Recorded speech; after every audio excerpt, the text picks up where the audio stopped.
The team has made a strategic decision that could give the aerial attack a much-needed boost. But will it be enough to tackle the challenges ahead? Meanwhile, alarms are sounding in the backfield. Our leading rusher is dealing with a physical issue that could throw a wrench into the game plan for this Sunday. How serious is it, and how will this affect the showdown against Minnesota? And finally, the rookie sensation keeps making waves. In his latest presser, our quarterback made it clear who his favorite weapon in the air game is. What does this connection mean for the team's future? And how could it reshape the roles of other players on offense? If you're a true Bears fan, now's the time to show some love for the channel. Hit that like button and subscribe so you don't miss a single detail of the hottest news on the team. The future is built together, fans. This isn't just any news, folks. This is a bombshell that could change the direction of our offense. Yep, you heard it right. The Bears are signing wide receiver Colin Johnson to the active roster. Now, let me ask you, is this the spark we needed in the attack? I think it could be, but I also ask myself, why now? What did they see in Johnson that they didn't see during these months of uncertainty? Let me catch you up. Colin Johnson, a 27-year-old wide receiver, was drafted in the 5th round of the 2020 draft by the Jaguars. He didn't make the impact they expected and ended up getting claimed by the Giants. But wait, here's where the plot thickens. In 2022, he suffered a devastating injury, an Achilles tear. And while that sidelined him, the guy didn't give up. The Bears swooped in, and he's been in and out of our practice squad ever since. Now, let me ask you, what does this signing mean? I'll tell you this, it's not just a random move. It's a cry for help from an offense that's been struggling to find consistency. Johnson's a big receiver, almost 6 feet 6 inches. Could that physical presence be just what we need on the field to complement our passing game? Sure, he hasn't put up stats in the 2 games he played this year, but now he's got a real shot to show he belongs at this level. And here's the dilemma. Is this a well-thought-out strategy, or just another temporary fix? I say this, if we're going to make moves like this, they need to be calculated, focused on building a stable future, not just plugging holes. Because, at the end of the day, the Bears don't need temporary fixes, they need offensive identity. So, Bears Nation, I leave you with this question. Do you think Colin Johnson has what it takes to make an impact on the Bears offense, or is this just another shallow move with no real depth?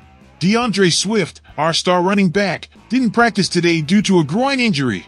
Yep, you heard that right. What does this mean for the Chicago Bears at such a critical point in the season? Let me tell you, folks, this is a situation we can't afford to ignore. With the 8-2 Vikings lurking on the horizon, what are we going to do if Swift isn't 100%? Now, let me ask you, is this the blow that could crush our playoff hopes? Swift has been the engine of our offense this season. 635 yards and 5 touchdowns in 10 games. But hold up, what about those 28 receptions for 243 yards? This guy doesn't just run, he's a threat in the air too. So losing him, even for just 1 game, is a huge problem.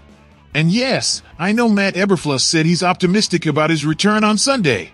But what does that even mean in Bears speak? Because, honestly, I don't trust optimistic statements anymore. Now, let's think about last Sunday's game against the Packers. Swift ran for 71 yards and scored a touchdown, but he only played 57% of the offensive snaps. That's not enough. I'll tell you this, if we can't maximize his presence on the field, how are we supposed to beat a team like the Vikings? It's not just Swift. Ryan Bates is still in the concussion protocol, and Elijah Hicks is out with an ankle injury.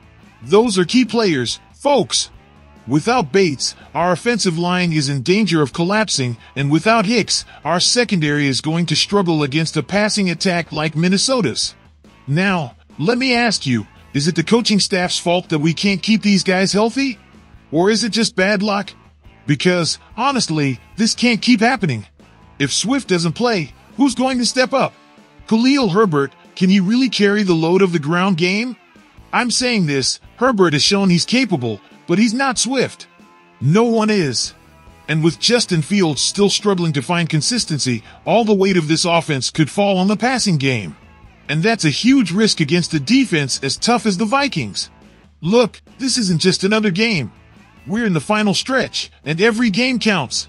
We can't afford to lose more ground in the NFC North.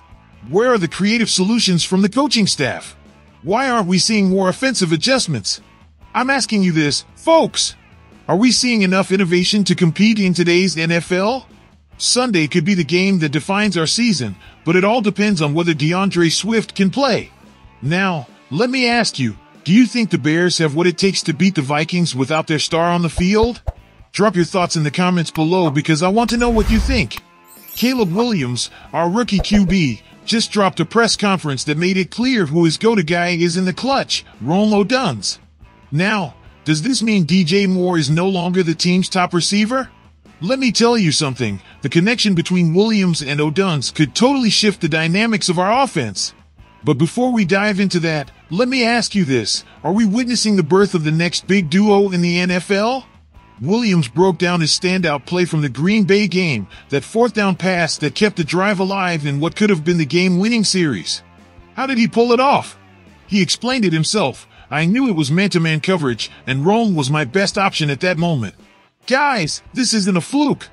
Williams saw the weakness in Keyshawn Nixon, a cornerback who's given up a passer rating of 112.2. Coincidence? No way! This is preparation, analysis, and straight-up chemistry between two young guys showing they can carry this team.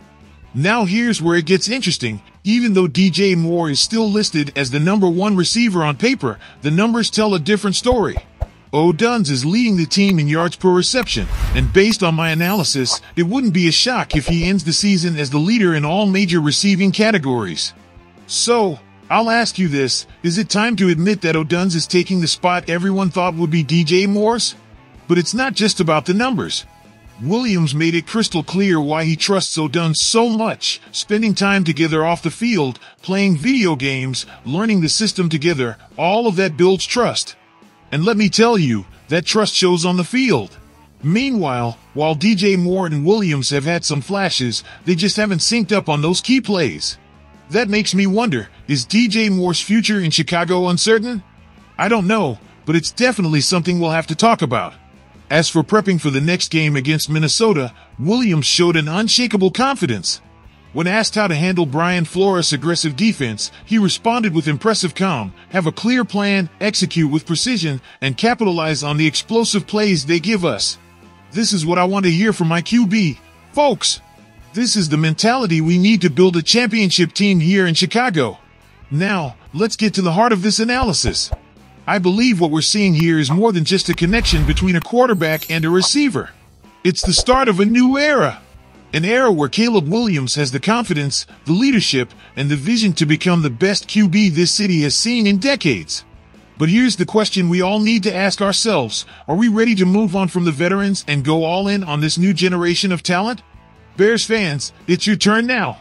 Do you think the Williams-O'Duns duo is the future of our offense? Or do you believe DJ Moore can still reclaim his spot as the one receiver? Bears fans, now it's your turn to weigh in. Do you think Colin Johnson will be the game changer our offense needs, or is he just another move with no real impact? The week is getting interesting. Do you think the Bears have what it takes to beat the Vikings, especially now that their star DeAndre Swift won't be on the field?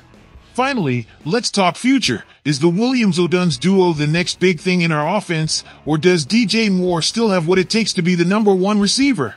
If you bleed blue and orange like we do, subscribe to this channel and join the family of true Bears fans. Here, we live and breathe our team, share opinions, and follow every move of our beloved franchise. Leave your comment, subscribe now, and be part of the community. Go Bears!